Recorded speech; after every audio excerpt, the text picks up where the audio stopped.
السلام علیکم ورحمۃ اللہ وبرکاتہ۔ ناظرین کرام، آج میں آپ حضرات کو 4 ایسی باتیں بتاؤں گا کہ جن سے ہم بستری کے وقت ہر میاں بیوی کو بچنا ضروری ہے۔ اگر ان 4 باتوں سے نہیں بچا جائے گا تو اس کا ایک بہت بڑا نقصان اٹھانا پڑ سکتا ہے اور اس کی وجہ سے ہماری اولاد بھی نافرمان ہو سکتی ہے۔ وہ 4 باتیں کیا ہیں کہ جن سے ہم بستری کے وقت بچنا ہر میاں بیوی کو بہت ضروری ہے۔ وہ 4 باتیں یہ ہیں، میں آپ کی خدمت میں ایک ایک کر کے پیش کر رہا ہوں۔ توجہ کے ساتھ آپ سماعت کریں اور اس پر عمل کرنے کی کوشش کریں۔ پہلی بات تو یہ ہے کہ میاں اور بیوی ایک دوسرے کی شرمگاہ کو نہ دیکھیں، کیونکہ یہ آنکھوں کی کمزوری کا سبب بن سکتا ہے۔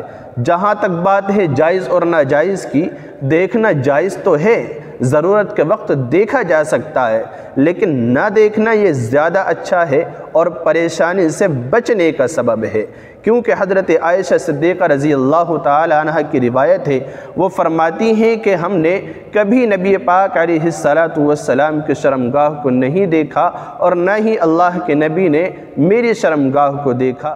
تو اللہ کے نبی علیہ السلام کے اس طریقے کو اپنائیں اور شرمگاہ کو نہ دیکھیں۔ اور دوسرا کام یہ ہے کہ میاں بیوی ہم بستری کے وقت بالکل برہنہ نہ ہوں، بالکل ننگے نہ ہوں، سارے کپڑے اتار کر ہم بستری نہ کریں، کیونکہ اس سے اولاد کے بے حیا ہونے کا اندیشہ ہے۔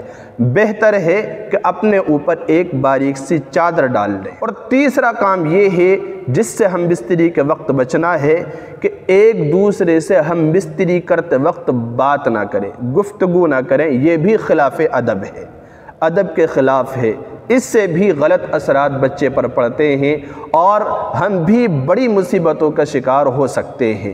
اس لیے ہم بستری کے وقت گفتگو نہ کریں۔ جو بھی بات کرنی ہے آپ ہم بستری سے پہلے کریں یا بعد میں کر لیں، ہم بستری کرتے وقت اس طرح کی گفتگو نہ کریں۔ اور چوتھا کام یہ ہے جس سے ہم بستری کے وقت ہر میاں بیوی کو بچنا انتہائی ضروری ہے کہ ایک دوسرے کی شرمگاہ کو منہ نہ لگائیں، منہ میں نہ لیں، کیونکہ یہ جانوروں کا طریقہ ہے۔ اگرچہ شرمگاہ کا حصہ ظاہری طور پر پاک ہوتا ہے، لیکن ضروری نہیں ہے کہ ہر پاک چیز کو منہ لگایا جائے یا منہ میں لیا جائے، کیونکہ جس طرح ناک کا حصہ ہے اور ناک سے نکلنے والی جو رطوبت ہے، ظاہر ہے یہ پاک ہے، لیکن کیا کوئی اس کو گوارا کر سکتا ہے کہ اپنی جیب اس کو لگائے، اپنا منہ اس کو لگائے یا اس کے اندر داخل کرے؟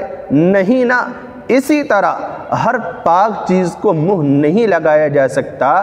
یہ بالکل انتہائی قبیح عمل ہے، برا عمل ہے، جانوروں جیسا عمل ہے۔ اس لیے ان 4 کاموں سے بچا جائے جو میں نے آپ کے سامنے ذکر کیے ہیں، تاکہ ہماری اولاد بھی غلط اثر سے محفوظ رہے اور ہم بھی اللہ رب العزت کے عذاب سے محفوظ رہیں۔